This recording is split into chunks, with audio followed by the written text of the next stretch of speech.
오늘 하나님의 말씀은 시편 105편 37절로 38절 유월절 사건을 이야기하고 있습니다. 마침내 그들을 인도하여 은금을 가지고 나오게 하시니 그의 지파 중에 비틀거리는 자가 하나도 없었도다. 그들이 떠날 때에 애굽이 기뻐하였으니 그들이 그들을 두려워함이로다. 시편 105편이요. 하나님께서 하시는 일, 은혜를 베푸시기 위해서 하시는 구원 사역을 얘기해요. 그래서 이스라엘 역사에서 가장 중요한 출애굽 사건을 지금 이야기하고 있는 것입니다. 출애굽에서 6월절이 어떻게 해서 이제 시작이 되었는가 하는 거예요. 출애굽 당시 하나님께서 우리가 앞달락에서 보면 10가지 이제 재앙을 내리는데 이 6월절 사건이 일어나게 되는 사건이 이제 장자, 그 생명이 있는 것은 짐승과 인간, 왕이라 할지라도 다 장자를 다 치셨어요. 첫째 기력의 시작인 그 땅의 모든 장자를 다 치셨습니다. 그때 이제 그들이 거꾸러진 거죠. 그러니까 그 앞서서 그 피가 되고 개구리가 있고 이 파리, 가축, 피부병, 우박, 메뚜기, 그 다음에 흑암의 재앙을 내리고 그리고 이제 이 장자를 치는 재앙을 내렸을 때 이들이 이제 이 9가지 재앙을 했을 때 두려움 속에서 이제 완전히 떨은 거죠. 자기들이 얼마나 많은 신들을 섬겨요. 거기에 고대 국가에는 신들을 많이 섬겼기 때문에 특히 이스라엘 이 그 노예 생활을 하던 이 애굽 땅은 고대 그 중동 거기에서 이제 풍요롭고 문명이 가장 앞선 지역이었단 말이에요. 그리스 로마 문명 이전에 4대 문명 발상지로서 굉장히 왕조도 많이 바뀌었고 오래전부터 인간이 살아서 비옥한 땅에 온갖 신을 다 섬기는데 그 신들보다 더 위에 있는 거예요. 그러니까 여기에 지금 재앙을 내렸을 때 피, 개구리, 이, 파리, 가축, 피부병, 우박, 메뚜기, 어두움 이런 것도 다 이제 그들이 섬기는 신과 관계된 겁니다. 그들이 섬기는 신이 이 여호와 하나님께서 이것을 오히려 더 통제하시잖아요. 그들의 신이 대적을 못하는 거예요. 그래서 태양신, 바로 왕은 태양신의 아들이다 그러는데 흑암으로 그냥 다 덮어버리는데 무슨 태양은 뭘 말도 안 되는 거죠. 그러니까 거꾸러지는 거죠. 그 신들이. 그래서 이제 무지무지하게 무서운데 마지막에 이제 그냥 장자와 짐승들 첫째 것들을 다 죽여버렸으니까 이게 이제 이거는요 이제 공포 속에 패닉 속에 빠지는 거예요. 그러니까 그냥 그전에는 못 떠나게 하고 어쩌고저쩌고 조건 달고 막 이러다가 지금 무조건 떠나라. 그냥 빨리 가라. 이따가 우리가 다 죽게 생겼다. 아예 싹 다 우리마저 다 죽는다 이제는. 이런 두려움 속에서 이제 조건 없이 빨리 떠나라 하고 두 손을 다른 거죠. 그래서 이 재앙, 장자를 치는 재앙을 끝으로 해가지고 이스라엘이 이제 이집트를 떠나게 되는 것입니다.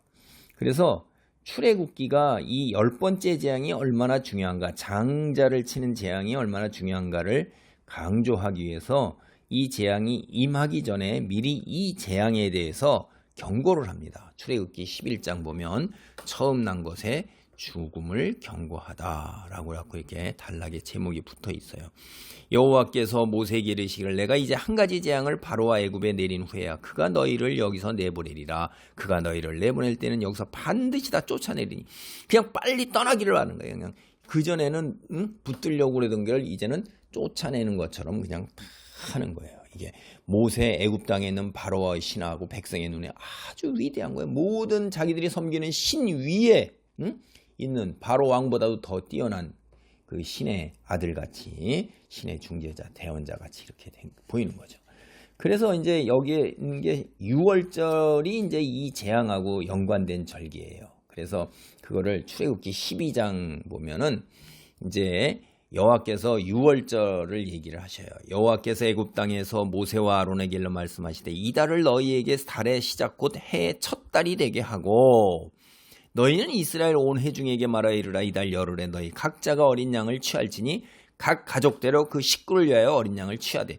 이게 이제 그 어린 양을 취해서 양을 잡고 피를 그 집좌우 문설주 임방에 바르고 밤에 고기하고 불에 구워서 무교본과 쓴 나물을 먹는 거예요. 그냥 그렇게 때 밤에 패스 그 피를 보고선 뛰어넘는단 말이에요. 유월이라는 게 뛰어넘는 거예요. 그 집은 뛰어넘고 그렇지 않은 집에는 짐승과 사람의 처음 것들을 생명을 다 쳐서 죽음의 신이 여호와의 손이 다 치고 심판한단 말이에요.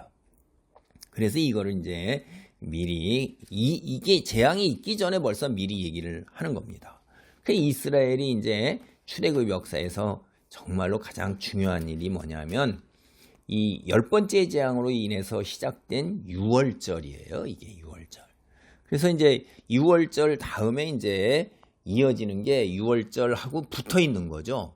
유월절 그 밤 그렇게 하고 난 다음에 다음날 떠나잖아요. 떠날 때 무교절이라고 해갖고는 너희는 이래 동안 무교병을 먹을지니 첫날에 누룩을 너희 집에서 제하라. 무릇 첫날부터 일곱째 날까지 유교병을 먹는 자는 이스라엘에 끊어지리라. 너희에게 첫날에도 성회요 일곱째 날에도 성회가 되리니 너희는 무교절을 지키라. 이날에 내가 너희 군대를 애굽 땅에서 인도하여 내었습니다. 너희가 영원한 구례로 삼아 대대로 이 날을 지켜라.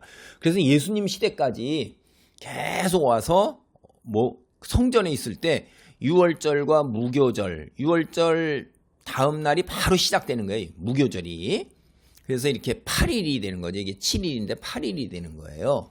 그래서 유월절과 무교절을 이렇게 오랜 세월이 지다 보니까 구별을 안 하고 그냥 같이 이렇게 지켜서 복음서에 보면 이거 구별 안 하면서 그냥 같이 이렇게 나옵니다. 그래서 최후의 만찬이 그게 이제 유월절 만찬이란 말이에요. 예수님도 했던 게. 그래 이집트를 떠나는 날 이집트 사람들은 이스라엘 사람들이 요구하는 금과 은 이걸 많이 주면서 속히 떠나달라고 애원을 하는 게 출애굽기 12장 33절부터 이제 이스라엘 자손이 모세의 말대로 애굽 사람에게 은금 패물과 의복을 구하매 그들이 애굽 사람의 물품을 취하였더라. 이게 취한 거예요. 그냥 다 주는 거예요. 공포와 두려움에 휩싸이기 때문에 그런 거예요. 이스라엘이 떠나자 그들은 이제 안도의 숨을 내쉬면서 기뻐한 거예요. 우리는 살았구나. 그런데 여기 잘 보면 이스라엘이 이집트를 두려워하면서 430년 동안 노예 생활을 했어요. 얼마나 이들이 강팍하게 이들을 다스리면서 호통치고 통제하고 사기 아주 악질적으로 다스렸거든요. 노동을 시키더라도 두려워서 그런 거예요. 그들이 반란을 일으킬까 봐. 근데 이제 하나님께서 이 둘의 입장을 완전히 바꿔놨어요. 이집트 사람들이 이스라엘을 두려워하게 되는 거예요. 이 공포와 두려움에 이들은 죽을지 모르니까 몸도 제대로 가누지 못해요. 이집트 사람이. 근데 이스라엘 사람은 비틀거리는 자가 하나도 없었다 이런 거예요. 그리고 하나님이 얼마나 이스라엘을 잘 보살폈는지 그들이 건강한 모습으로 이제 비틀거리는 사람이 없이 떠났고 그 다음에 신명기 8장 3절로 4절을 보면 만나로 먹이시고 그 다음에 광야 40년 생활 동안에 의복이 헤어지지 않았고 발이 부르트지 않았단 말이에요. 그 기본적으로 이런 얘기가 뭐예요? 의복이 구멍 뚫어져서 가난하지 않았고 그 다음에 발이 부르틀 정도로 심하게 그렇게 육체적 노동이라든가 뭐 강행군이나 이런 게 없었다는 거 아니에요. 샬롬이 있는 거죠. 그래서 우리도 믿는 사람들로 언젠가 우리가 세상에 많은 것들을 사실은 우리는 두려워하잖아요. 직장 잃는 것도 그렇고 건강 잃는 것도 그렇고 믿지 않는 자들이 날뛰면서 행패를 대서 내가 불이익을 받을 것 나에게 무엇이 갑자기 엄습해오는 이 세상의 풍조 이 올바른 게 뭐가 있어요. 지금 이 세상에서 보면 재판마저 다 어그러지고 법 위에 있는 자들이 이 악한 물이 되는데 한 치 앞도 내다볼 수 없는 거예요. 우리가 그런 것들을 우리가 불안과 근심과 두려움 속에서 세상 속에서 살기 때문에 이제 굉장히 육체적 고통과 불편함 이런 것들 때문에 두려워하고 근심하죠. 근데 이제 오히려 우리를 두려워하게 만들었고 불안과 근심으로 몰았던 그런 어둠의 세력들과 그 추종자들이 우리를 두려워할 겁니다. 그날이 하나님께서 여기에 보여주시는 그런 것들이에요. 하나님이 우리와 함께 하신 날, 이런 날이 꼭 올 것입니다. 여기에 소망을 갖고 오늘날 우리가 이 땅에서 빛의 자녀로 살아가는 것은 쉽지 않아요. 세상에 공짜는 없어요. 우리가 자기 십자가를 지고 예수 그리스도를 따를 때 그때 우리가 하나님이 우리를 인도하여 들이시사 이제 천국 백성이 되게 하신 거예요. 여기서 누릴 거 다 누리고 있는 거 저 세상 사람들처럼 다 차지하면서 그 다음에 천국도 차지한다. 그러면 예수님이 메시아로 고난받는 메시아로 오시지를 않죠. 그냥 거기서 한번 턱 하고 이렇게 하면 하늘에서 불 내려와서 로마 정부 다 없어지고 이스라엘 딱 세우면 되는 거 끝나는 건데 그렇게 안 하시잖아요. 하나님은요, 우리가 아는 그 이해할 수 있는 거를 넘어서는 하나님이세요. 순환이 우리 구원 역사에 꼭 필요했던 거예요. 그래서 우리도 예수 그리스도를 이 땅에서 하나님이 택하여 세우신 백성으로 살아갈 때 우리가 세상의 빛으로 살아야 할 때 감내해야 되는 것들이 그런 대가가 있다 하는 거죠. 그 대가 속에서 누구는 또 하나님께서 부와 귀를 허락하시고 누구는 또 평안함을 허락하시고 어떤 사람은 더 큰 고통과 환난 속에 있게 하시는 게 다 주의 섭리고 뜻인데 모든 것이 다 합력하여 선을 이룰 줄 믿고 그것이 하나님이 우리에게 가장 좋은 걸로 주시는 것을 믿고 인내하며 참고 빛의 자녀로 설 수 있기를 바랍니다. 할렐루야. 하나님 감사합니다. 6월절이 이제 시작될 때에 아버지 하나님이여 이스라엘이 마침내 하나님의 그 사람으로 하나님의 민족으로 출발을 시작했습니다.